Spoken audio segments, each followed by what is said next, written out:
ертегі ұқсас есептеріңіз әдемі, триллион, миллиард деген.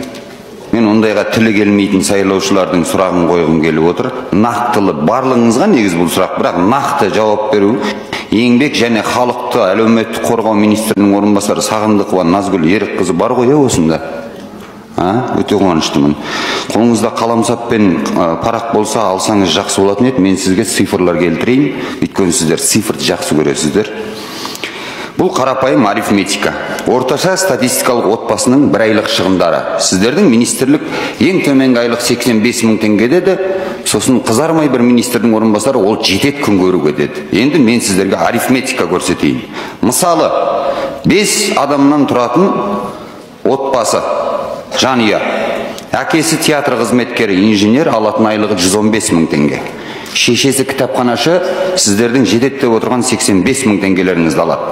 Бірінші балалары студент, Құдайға шүкір, грант оқиды, бұл біздің мемлекеттің игілігі беріп отырған. Екінші баласы мектепте 6-шы сынып оқушысы, үшінші баласы балабақшада, мемлекеттік балабақшада. Жалпы отбасының табысы айына 200 мың теңге. Енді бір ай көлемінде қажет болатын шығынға азық-түлік, коммуналдық төлемдер, кредит, балабақша және тағы басқаларын нақты келтіріп берейін. Азық-түлікке нан 180 теңгеден бір айға жоқ дегенде 5 адам 60 бөлке нан жеді делік. Күніне 2-ақ бөлкеден жегенде 10.800 теңге.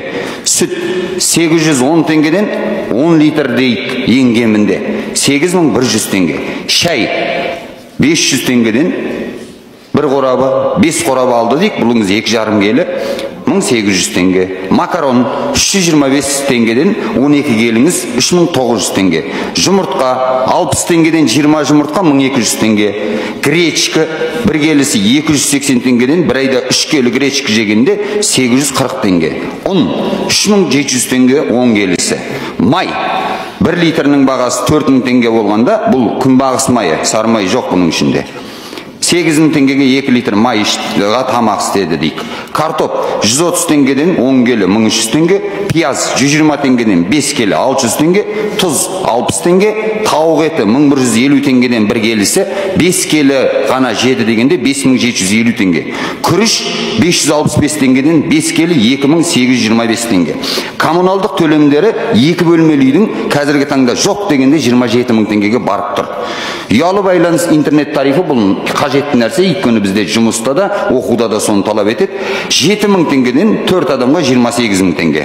Жол жүру шығындары оңай пластикалық карталарын алу 7200 теңгеден 3 адамға 21600 теңге.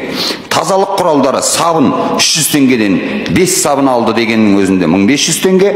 Тіс жуатын паста 470 теңгеден 2-ақ паста алды деп есептедік 940 теңге. Кір жуатын ұнтақ 4 келі 3400 теңге. 2 келі пачкіден 2 пачка. Кредит төлемдері. Бұл мемлекеттік бағдарламамен алған 2 бөлмелі үйдің кредитіне айына 80.500 теңге төлейді. Және оған қосымша баласы сабақ оқу үшін тұтынушылық кредитпен 25 мың теңге айына төлеп отыр, бір компьютер алған. Балабақшаға 16.500 теңге төлеп отыр.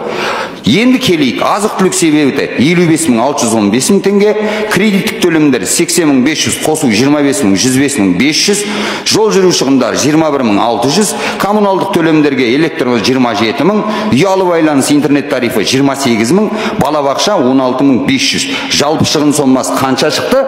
254.215 теңге.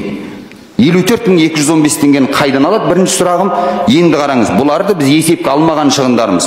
Дәрі-дәрмек, дәрумендер, киім, канцеляриялық құралдар, ойыншық, демалыс, ойын-сауық, үй жиһаз, техника, азық-түліктен сиыр еті, қой еті, жылқы еті дегенді мүлдем жемейді, жеміс-жидек дегенді мүлдем жемейді, сары май дегенді мүлдем жемейді, балық дегенді мүлдем жемейді, кәмпит, тағы басқасын мүлдем жемейді. Өзге шаруашылық тауарлардан шампунь, су сабынды мүлдем қолданбайды, крем және тағы басқасын мүлдем қолданбайды. Делік.